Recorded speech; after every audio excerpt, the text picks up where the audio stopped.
Welcome back to the Jaya Monolith Masterclass. In our last session, we decoded the blistering speed of the mind. Today, we confront the exact forces that control those mind moments. We are dissecting the first root of human suffering, Lobha, or greed. It is the dopamine glue of the mind. Let's dive into the explainer to decode the 8 variations of desire that run modern consumerism and learn how to finally unstick your mind.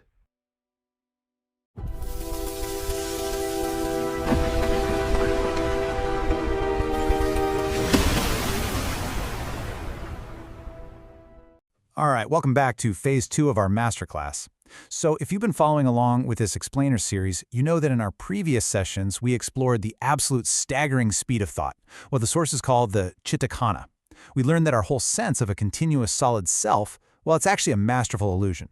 It's woven together by billions of individual mind moments that are just perishing at the speed of light. Now that we have that foundational map in our heads, we're really ready to start the vertical climb into the actual nitty-gritty mechanics of those mind moments. But first, we kind of have to confront something. Think about that restless, almost magnetic pull toward a notification on your phone, or maybe a late-night snack. We are completely trapped in this modern dopamine loop. But you have to ask yourself, why do modern marketing tactics work so flawlessly on us? How does a perfectly timed ad trigger such a profound, almost unavoidable urge in our reward system? Well, to figure out how our minds are hijacked by consumerism, we literally have to decode the very root of desire itself. So here is our roadmap for today. 1. The modern dopamine trap. 2. The glue of the mind. 3. 3 variables of desire. 4. 4 modern consumer profiles. And 5. Breaking the sticking. Let's jump right in. Starting off with Section 1, the modern dopamine trap. Okay, today we begin the actual decoding of the mind. Our sources point us directly to the akusala chitta. These are the unwholesome states of mind that create suffering. And just to be clear, in this framework, we aren't talking about sins in a traditional sense. They're really just states of mind rooted in toxic elements. But here's the crazy part. This whole tech-created dopamine phenomenon we're experiencing, it isn't actually new at all. The blueprint for understanding how our minds get manipulated was documented thousands of years ago in foundational texts on the Abhidharma. I mean, long before smartphones or targeted marketing campaigns were even a thought, these ancient observers perfectly mapped out how the mind is driven by deeply ingrained patterns of seeking. Let's move on to Section 2, the glue of the mind. At the absolute core of our toxic elements is a root called Lobha, which translates to greed. But it is highly mechanical, actually far more mechanical than how we usually throw that word around today. The sources define Lobha very specifically as the nature of sticking or hanging on to an object. The ancient masters used a vivid, almost startling analogy here to make sure we really grasp it. They said Lobha is like a piece of raw meat being thrown onto a screaming hot pan. It sticks instantly. It is the absolute glue of the mind. It's the state of longing, attachment, and desire for objects. Whether those objects are physical things you want to buy, people you're deeply attached to, or even just ideas you stubbornly hold on to. And what's fascinating is how perfectly this ancient concept aligns with modern neuroscience. See, we often misunderstand dopamine as the pleasure chemical. Actually, scratch that, it's not. Dopamine is the wanting chemical. It is the raw drive to seek, to stick to a reward. Modern marketing algorithms are engineered specifically to exploit this exact mechanism. So when you feel that sudden urge to click a flashy ad or purchase a new pair of shoes, that isn't pleasure you're feeling. That is Lobha rising in your mind stream, demanding that you stick to the object. Which brings us to Section 3, the 3 variables of desire. To pinpoint the exact types of desire, the Abhidharma uses 3 distinct variables to categorize every single mind moment. It's like a formula where we build desire sequentially. Step 1 is feeling. Does the greed arise with joy, or is it completely neutral? Step 2 is view. Do you have a wrong view, meaning do you falsely believe this object will bring you permanent, lasting happiness? Or do you logically know better, but you just want it anyway? And step 3 is prompting. Was this a spontaneous, unprompted urge, or was it prompted by external forces? And let me tell you, marketing algorithms rely entirely on this third step, prompting your mind relentlessly until that Lobha finally sticks. Okay, jumping into Section 4, 4 modern consumer profiles. So when you mix those 3 variables together, you get 8 combinations that govern almost all human desire. We can basically use this as a modern decoder ring to categorize our daily behaviors into 4 distinct consumer profiles. Let's look at exactly when and how your mind gets hijacked. The first profile is what we'll call the shopping spree. This covers types 1 and 2.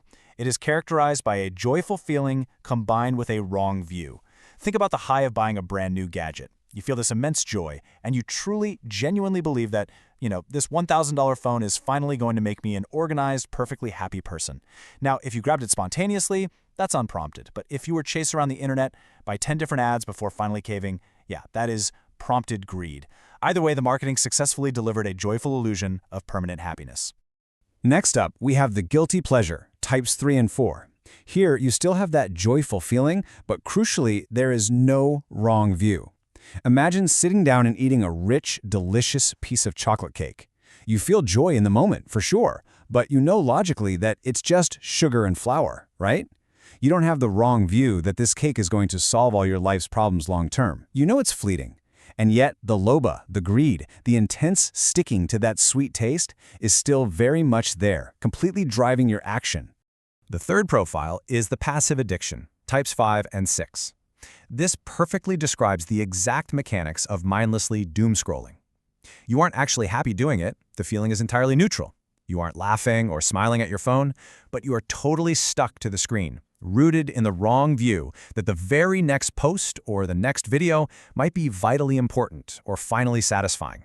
The algorithm prompts you endlessly, keeping you trapped in a neutral but deeply sticky state of greed. Finally, we have the habitual attachment, type 7 and 8. This is a neutral feeling with no wrong view.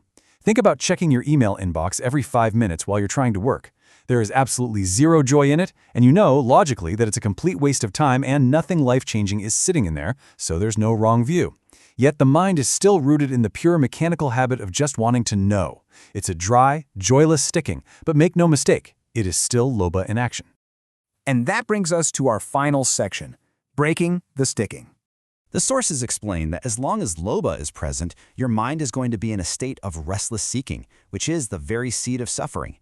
But there is a practical way out of this, and it's called the observer effect. By identifying exactly which of the 8 types of consciousness is arising, you actually stop being the wanter and start being the observer.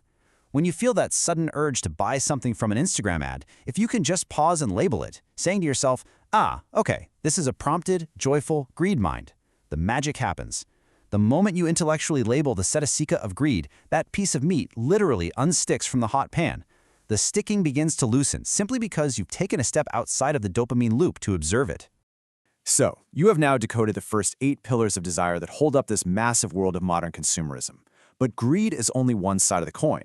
What happens when the mind doesn't get what it wants? Well, greed turns into something else entirely. So in our next explainer, we are going to explore the remaining unwholesome roots. We'll see exactly what happens when the mirror of consciousness reflects something it absolutely hates, decoding the ancient mechanics behind anger, boredom, and doubt. The laboratory of the mind is always open. So as you go about your day and interact with your phone, your apps, and your world, I want to leave you to decode this final provocative thought. The next time you feel that sudden, undeniable pull to click, to scroll, or to buy, take a pause. Ask yourself, who is actually doing the wanting? Are those desires truly your own, or are you just being prompted? See you next time. You have now decoded the 8 pillars of greed. Remember, the moment you label the exact type of desire arising in your mind, the sticking begins to loosen. You switch from being the wanter to the observer. But greed is only one side of the coin. What happens when the mind reflects something it hates? In video 8, we will decode the mechanics of anger, boredom, and doubt. Subscribe, keep your mind clear, and let's keep decoding.